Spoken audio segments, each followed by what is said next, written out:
29 October 2004, just 4 days before US presidential election. A videotape of Osama bin Laden is shown on television stations. This election was one of the most significant in American history. Both George Bush and John Kerry ran their campaigns on the promise that they would exact revenge on Osama bin Laden. Destroy, capture, kill Osama bin Laden. This footage, which was shown on Al Jazeera, showed Osama bin Laden in excellent health and taking more direct responsibility for the 9/11 attack than he had previously done. This videotape was made to demonstrate to the world, and America in particular, that the most wanted man in the world is feeling totally safe somewhere. Around the same time, when Osama bin Laden's videotape had made headlines in the United States, the CIA headquarters in Virginia was the scene of a massive search for bin Laden. The special task force that was established for this reason has lost almost all of its leads. The CIA was extremely frustrated because 3 years prior, they had come so near to apprehending Osama bin Laden. The United States invaded Afghanistan the month after 9/11, forcing Al-Qaeda members to the country's eastern region. Here, the Al-Qaeda combatants positioned. The CIA believed that Osama bin Laden was present when the Al-Qaeda forces established camp in the Tora Bora garrisons. In Tora Bora, the American army and local kidnappers engaged Al-Qaeda in fierce combat. However, when they failed, heavy airstrikes were used. Bin Laden had left this area by the time the American army prevailed in this conflict. The CIA missed their first great chance to apprehend Osama bin Laden after the war finished, as only 20 people were apprehended. However, the fact that Osama bin Laden was among the 20 people taken from here was unknown to the CIA.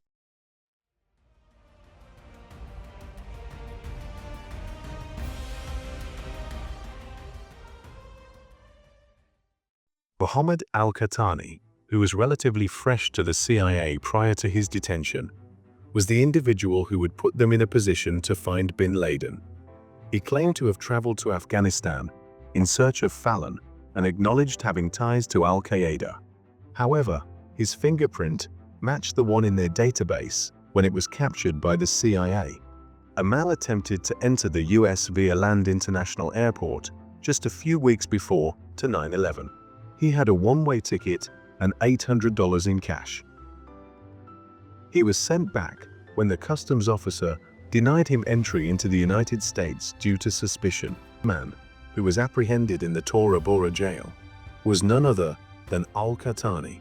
The CIA already had a record of his fingerprint. Another reason why the CIA connected Mohammed al-Qahtani to Al-Qaeda was this. A call was placed from the Orla Airport phone booth to the Al-Qaeda phone number in the United Arab Emirates on the same day and at the same time that he attempted to enter the United States.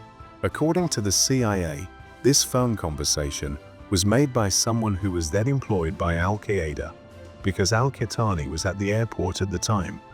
Qahtani and his partner were being received by whom? In addition to the phone conversation, the FBI discovered an abandoned vehicle parked in the Oregon Airport parking lot that same day. Mohammed Atta was the renter of this vehicle. This Mohammed Atta was responsible for the 9/11 attack when he crashed American Airlines Flight 11 into the World Trade Center's northern tower. There was undoubtedly some connection between Mohammed al-Qahtani and all of these instances. The investigating team came to the conclusion that al-Qahtani was also required to participate in the 9/11 attacks and take over United Airlines Flight 93. The flight failed to accomplish its mission in 9/11 and crashed in Pennsylvania as the passengers attempted to recover control of the aircraft. Mohammed al-Qahtani was questioned again after all of this research and making the connections, and this time he disclosed his affiliation with Al-Qaeda. 3 months later, in March 2002, Abu Zubaydah, another Al-Qaeda member, was apprehended. the organization used to receive a variety of materials from him. A year after assisting the CIA in the apprehension of Khalid Sheikh Mohammed, he was also taken into custody. 2 months prior to the 9/11 attack, in July 2001, Mohammed al-Qahtani told the CIA that he had met a man through Khalid Sheikh Mohammed who assured him that he had never done anything to harm the group. Introduced the person who had taught Qahtani, Abu Ahmed al-Qaiti, who was then the new name for the CIA. All this information was helping the CIA to understand the structure of Al-Qaeda, but it was not enough to reach Osama bin Laden. The CIA tried everything possible, but could not even get any information about Osama bin Laden. His family members were also kept under surveillance, but no one had any contact with bin Laden. The CIA only knew that bin Laden was sending messages from wherever he was. In the coming years, Osama bin Laden's audio tapes were released, and it was believed that he was in contact only with the leadership of Al-Qaeda. Now the CIA's strategy was to find the courier network of Al-Qaeda, the network of people who could take revenge from Osama bin Laden and send him back. He passes on information to other leaders of Al-Qaeda. In January 2004, Kurdish security forces arrested a man named Hassan Gul, from whom a letter of Osama bin Laden was recovered. Hassan Gul was handed over to CIA, where he revealed a very important secret during interrogation. He told that Abu Ahmed al-Qaiti is the personal courier of bin Laden.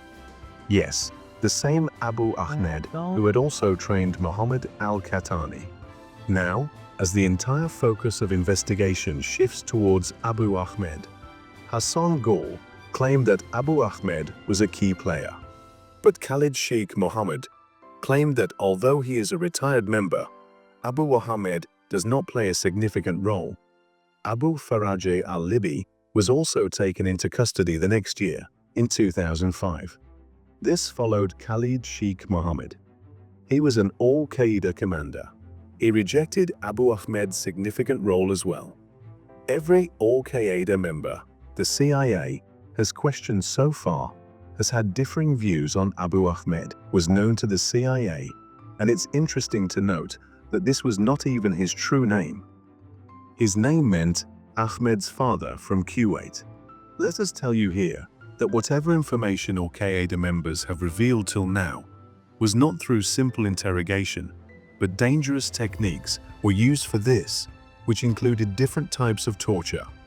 According to the source, Abu Ahmed is a Pakistani whose family moved to Kuwait, and his true name is Ibrahim Saeed Ahmed, was the center of the CIA's attention. All calls coming to Pakistan from Kuwait and other Middle East countries were tapped in the hope that Abu Ahmed could be traced from somewhere. The CIA detained Abu Ahmed in June 2007 after listening in on millions of calls and failing to detect a single one. In addition, the individual in Pakistan was doing everything he could to hide his location from trackers. His cell phone would turn on for a few minutes and then turn off again, only turning on when he was being pursued. The team conducting the investigation was persuaded that he was Abu Ahmed al-Qaiti by all of these actions. As a result, ground-level spying on him began. This job was given to a Pakistani CIA agent in August 2010. He may first take Abu Ahmed to the restaurant hiding so that he could be identified. Even after many days, Abu could not be traced. Since Ahmed never visited any location where bin Laden might be, the CIA surmised that bin Laden might have lived with Abu Ahmed at this property rather than somewhere else. Of course, America was not 100% sure till now, but the person they were looking for the last 10 years was probably here. The work of the intelligence agency ended here and for action. The special unit was given the mission to raid this house. On 1 May 2011, at 11 p.m., 2 Black Hawk helicopters from Afghanistan. They took off from Jalalabad airfield and started moving towards bin Laden's compound in Atabad. This mission was very complicated because America had not even informed Pakistan about it. And secondly, bin Laden's compound was very close to the Pakistani military academy. Because of their secret stealth technology, the helicopters employed in this mission would not be detected by Pakistani radars. In the first 15 minutes of the 40-minute operation, the Navy SEALs discovered and killed Osama bin Laden on the third story of the building. They fought with bin Laden's guards for the remainder of the time, and after 38 minutes, they left the facility. One helicopter had an emergency on the way, which prevented it from taking off. Had to return on the same chopper since it was the first to be destroyed. According to US officials, Osama bin Laden's body was immersed in the Arabian Sea within the next 24 hours with the permission of Saudi Arabia. We hope this video will be liked and shared. I'll see you in the next fantastic video.